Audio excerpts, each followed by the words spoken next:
Flounder are highly regarded by anglers for several reasons. First, they are widely distributed and relatively common throughout the Seven Parts region. But the most appealing aspect is their willingness to strike a variety of baits, including both natural and artificial ones. However, they also present their own set of challenges. Professional anglers in this field each have their favorite flounder fishing techniques. So if you want to learn how to catch flounder, listening to their advice is essential. Whether it's about the best flounder fishing gear, the most effective baits and lures, or the timing and locations to find and catch them, we've interviewed some of the top flounder anglers to learn their techniques. Flounder fishing isn't rocket science, but mastering a few key techniques and methods will give you an edge when you're out on the water. Flounder fishing techniques, from placing live bait or artificial lures on the bottom, to working the water column with artificial options, the most important techniques involve getting the bait or lure into the flounder's habitat, where they live and feed most of the time. Jake, from Fairhope, Alabama, is a passionate flounder angler. His typical flounder gear includes a light rod and a jig head weighing about 1/4 ounce. He specializes in targeting sandbars and small interior drop-offs that many anglers often overlook. He explains that these slopes may only dip by 6 or 8 inches, but steeper drop-offs, 1 or 2 feet, can become real fish magnets. He uses a boat to reach prime fishing spots, but finds that when flounder fishing in shallow areas, wading is often the best way to approach them, as wading doesn't spook the fish. Moreover, you can use your feet to feel subtle movements where fish often lie hidden. Jake uses a fan casting method in areas with varying depths, first probing the bottom with a jig head, and casts that run parallel to the slope tend to be the most effective, as the bait stays in the strike zone longer during the retrieve. Jake also notes that when water flows from shallow to deeper areas, fishing drop-offs becomes most productive. In these scenarios, flounder often gather on the deep side of the slope, waiting for food to be swept down from the shallows. Greg Fields, from Atlantic Beach, Florida, first discovered signs of flounder by noticing that during low tide, the bay floor with the most bait also had numerous flounder-shaped impressions. As a fishing guide from Atlantic Beach, Florida, Greg Fields observed this while walking through shallow marshes at low tide in search of flounder. He found that the most bait-rich parts of the bay also had many telltale signs of flounder. When the tide recedes, flounder buried in the bottom expose their bodies, leaving behind impressions of their shape. This helps Fields know where to look when the tide comes back in. He explains that by walking through the marsh flats during low tide, he identified several hot spots. Flounder marks are very distinct, clear evidence of their presence. When the tide rises, the flounder rig, essentially an upgraded version of the standard fish finder rig, is a go-to setup used by many flounder anglers. It's especially popular among North Carolina flounder fishermen, including Captain Boogie Harris from Pantego. Much like a basic fish finder rig, this flounder rig starts by threading a line through a bullet-shaped or flat sinker, which is then tied to a swivel. Next, a lighter monofilament leader is tied to the other end of the swivel, and about 1 foot down from the start of the leader, a brightly colored foam float or cork is attached. Some floats have plastic pegs on the ends to hold them in place, and yellow or red floats are especially popular. A few small red plastic beads are threaded onto the line, followed by a small spinner blade made of iron or brass. Many anglers prefer Colorado blades for their strong vibration, which attracts flounder. But willow or Indiana blades can also be used, and clevises help the blades spin more freely. Finally, a few more beads are added to the leader, and a suitable hook, such as a light tackle hook, is tied on. The float keeps the bait suspended off the bottom, where it's more visible and easier for the fish to detect. Additionally, the bright color of the float attracts flounder, while the spinner and beads allow the hook to rotate freely on the line without snagging, reducing the chances of the rig getting stuck or tangled. Among all the popular flatfish, flounder is one of the most beloved. When you catch one, you'll experience a thrill like no other. They fight harder than a catfish, are abundant, and make for a delicious dinner. It's no surprise that flounder fishing is a favorite across the country. Flounder go by many names, So depending on where you're fishing, you might hear nicknames like fluke, commonly used along the East Coast, while the larger ones are often called doormats. So what makes them so special? Why should you give this classic coastal fish a try? And what's the best way to catch them? We'll answer all these questions, so keep reading. If you've never seen a flounder before, you might imagine the cute cartoon character from The Little Mermaid, but the reality is quite different. So if you catch a strange brown creature with bulging eyes and sharp teeth, don't be surprised.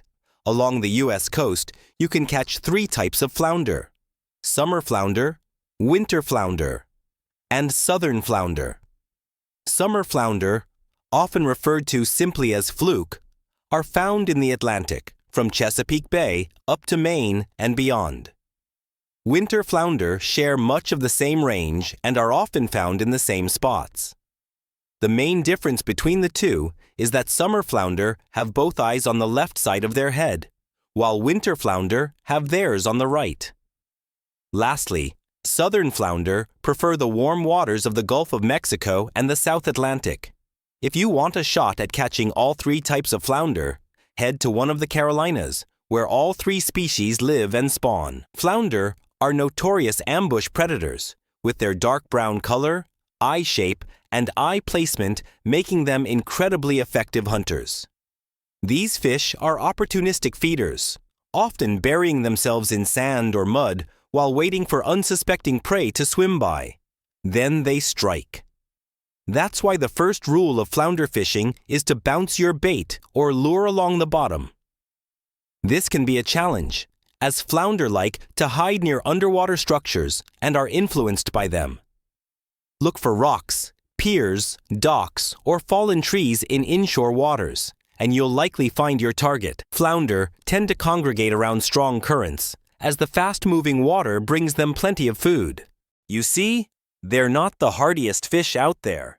If you're fishing from the beach, you can work the bait through shallow pools, sandbars, oyster beds, mudflats, and nearby rock ledges, waiting for anglers to chase flounder through grass patches several feet tall. That said, it doesn't mean flounder shy away from deeper waters. You can catch some impressive doormats near inshore and offshore wrecks.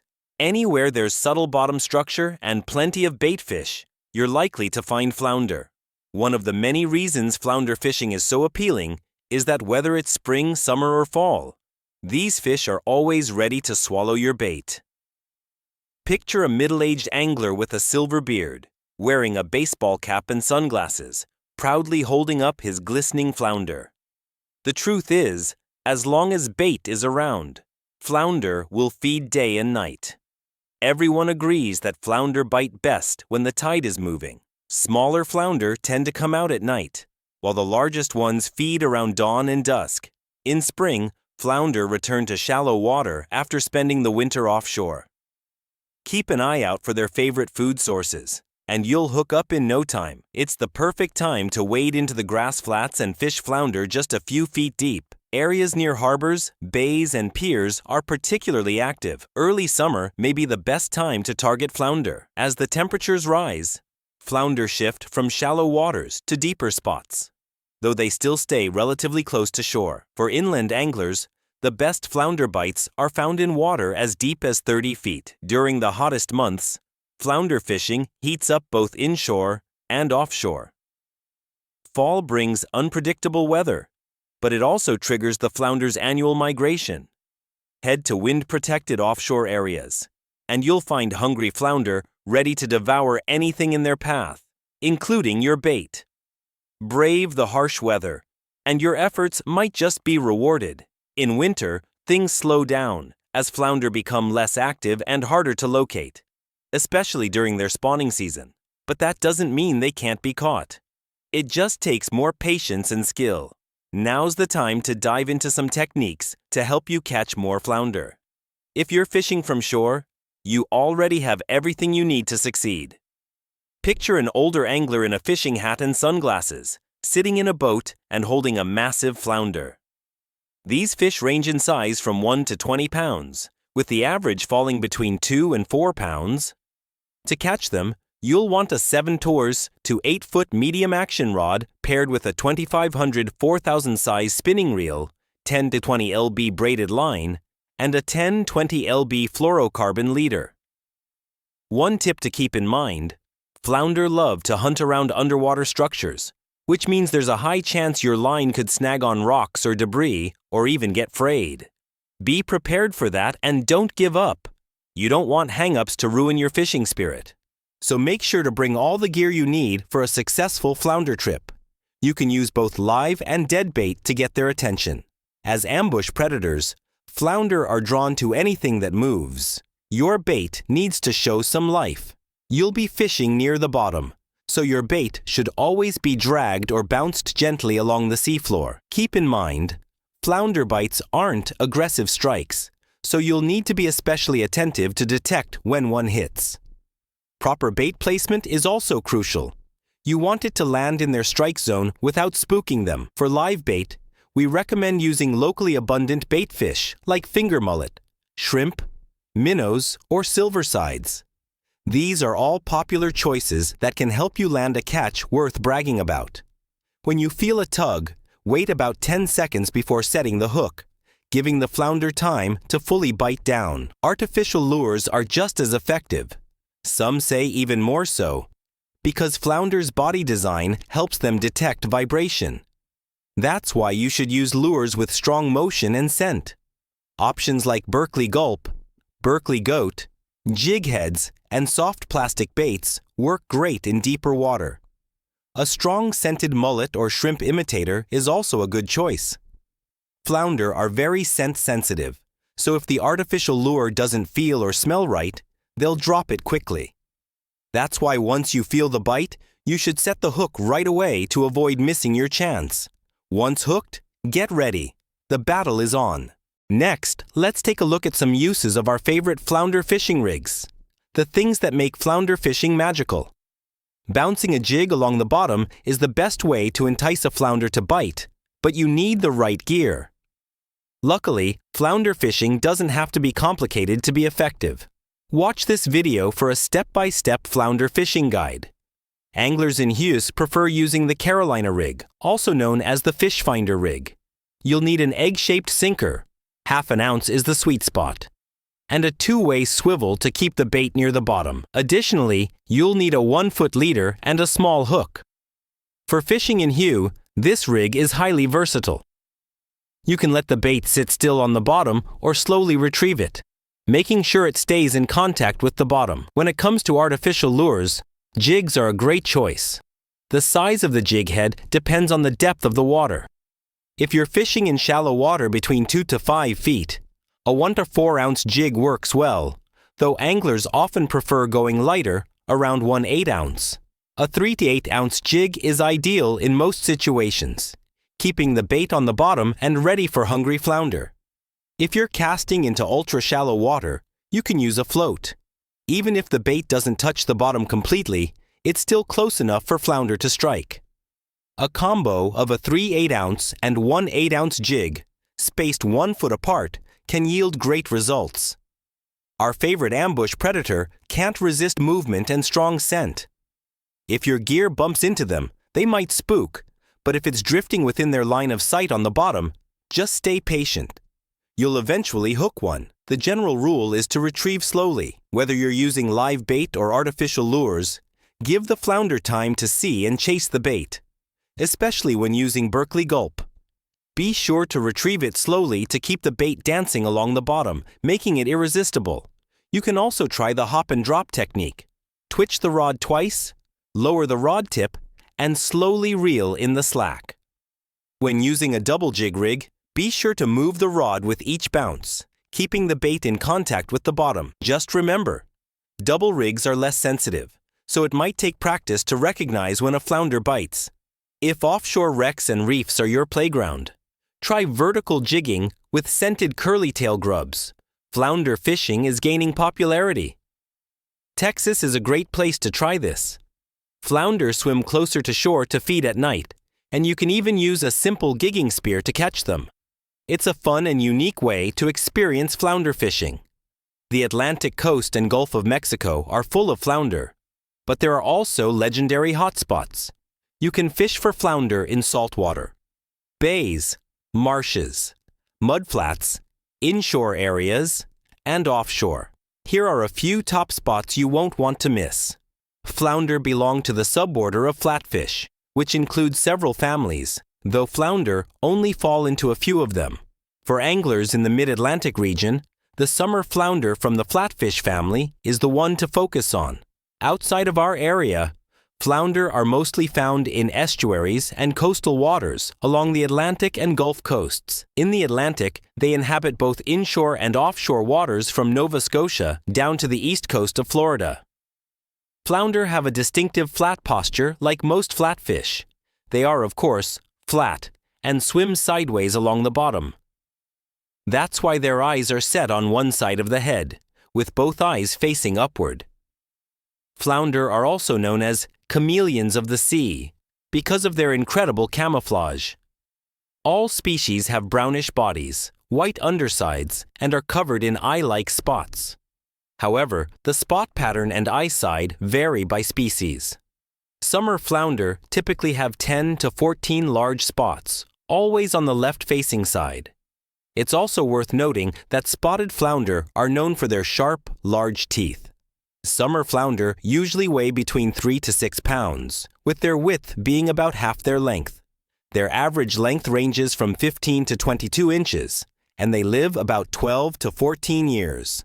They reach sexual maturity at around 2 to 3 years of age. The Mid-Atlantic region is known for setting flounder fishing records. In 2007, Dan Hintz caught a 24.3-pound summer flounder off the coast of New Jersey.